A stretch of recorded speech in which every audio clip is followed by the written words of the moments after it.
What's up, everybody? This is Craig from 9 Games, and today we are doing a review for No More Heroes, Heroes Paradise. Probably not paying attention to me, probably watching this. It's okay. But, yeah. This is just to give you a basic gist of this game. This is right in the beginning. Yes, it's game time. So, let's get it started. I'm going to try and play through this a little bit as I do the review. Since it's just the first level, it shouldn't be that hard. No. Okay, so here's how it goes. No More Heroes, Heroes Paradise is actually just a little bit of a remixing of all of Part 1 and a little bit of Part 2.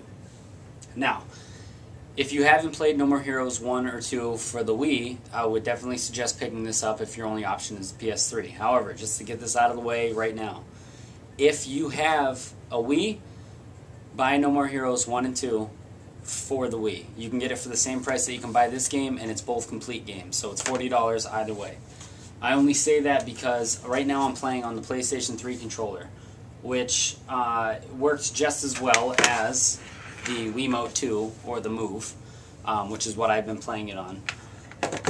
Now, the only reason I say that is the Wiimote is actually a lot more responsive than the Move is. Not overall, just for this game. And obviously I say that from experience because the Wiimote, for some reason, when you input attacks and when you input motions, it registers better. And I have no idea why. It must have to do with something that was lost in the translation of the porting of the game. Now, with that said, this is a port of the game with a little bit of retooling on the graphics, and that has come at a loss. The graphics are comic style, so people who are complaining and bitching that the graphics aren't up to the PS3 standard need to shut up because they don't understand that they're even lucky to have this game on here in the first place. Very lucky, because the game actually did not do that well on the Wii or 1 or 2. So, people just got to go with it. Plus, it's only a $40 game. And graphics don't actually make a game. I don't know if you're aware of that. But the game does look, it looks pretty good. Obviously, it looks better than the Wii version. It's nice. It's in 720p, which is still HD. It's not 1080p, which a lot of PS3 games aren't in 1080p. Don't know if you know that. But as far as the game goes, it feels exactly the same. The gameplay is a bit repetitive. I'll show you on here. This is pretty much what you're doing. Hold on. I haven't really played with the controller, so.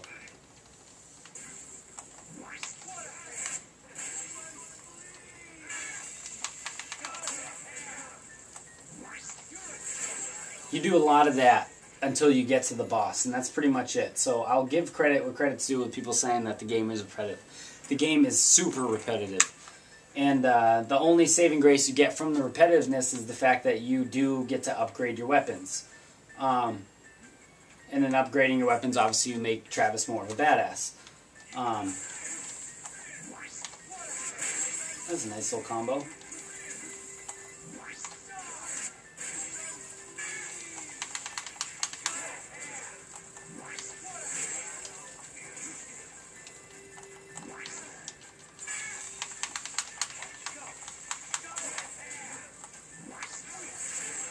Just clear this room out.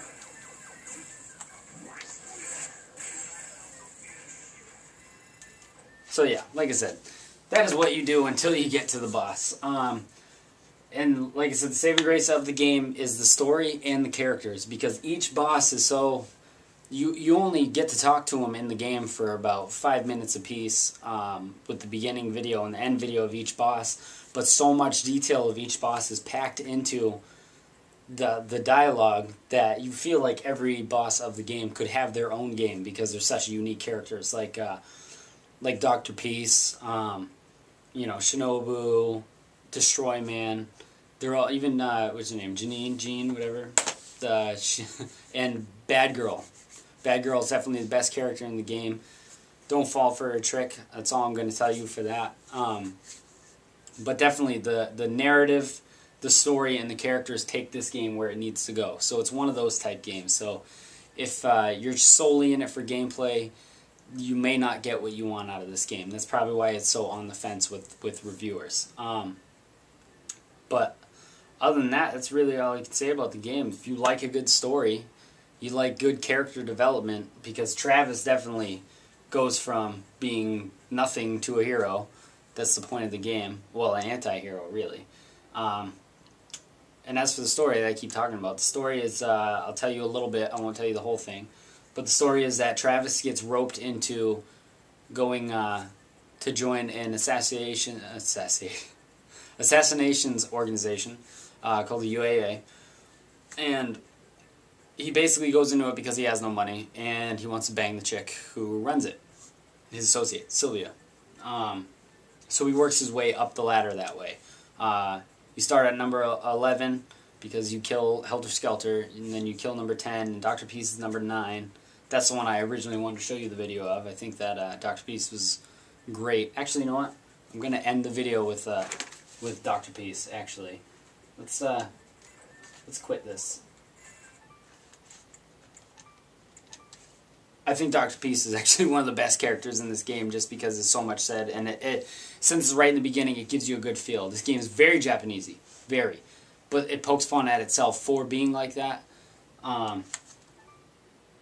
There is just a bunch of little things in the game that make it go. Like, in between each assassination, you'll get phone calls from the girls at the movie store, and they'll tell you that, like, you know, Travis rented a hentai, and he ended up returning a video of himself humping a pillow, which I thought was pretty funny.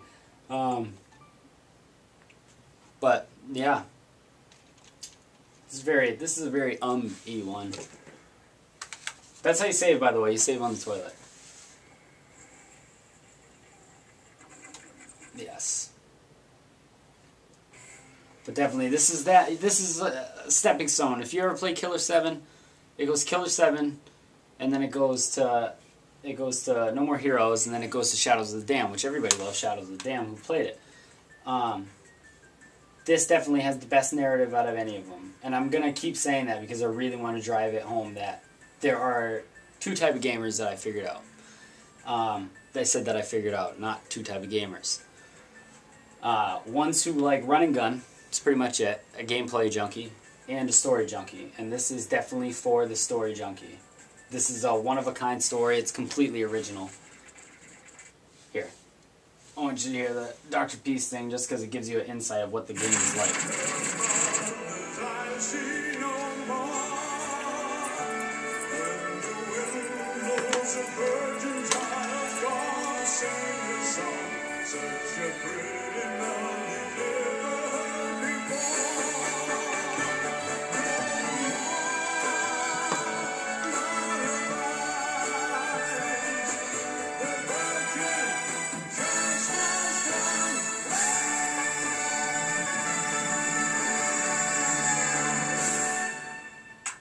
Thank you. Mighty kind of you. Nice set of pipes you got there, old man. It has always been my dream to perform in a stadium such as this. The gentleman from the association told me I could have any stage I wanted today. Now, how could I refuse such a kind offer? Courtesy of me and my entry fee, no doubt. My ex-wife called me the other day, and I met my daughter for the first time in 10 years. We dined at a fancy restaurant, one of those that are impossible to get a reservation for. And then afterwards, karaoke. Who got you the reservation? The association took care of it, of course. Fuck. My entry fee. What's important is not the fact the reservations are hard to get. In fact, no one gets reservations. The words reservations only apply only to those outside of the circle. It's getting into that circle that matters. And the food. Good? Unfortunately, the atmosphere was a facade. Not once did my own daughter look me in the eye. Oh, the food tasted like blood. You're a junkie for blood, old man. Sadly, I can't disagree. There's only one way to live. People like us, we're sharks attracted to blood. You smelled blood too, didn't you? Isn't that why you're here? You got it, old man. And for some reason, I feel this sense of euphoria. Don't die on me too quickly. I want to gorge myself on this sense of fulfillment till I vomit. Man, this is what I live for. Fighting your own kind. Nothing's more gratifying. See you on the other side.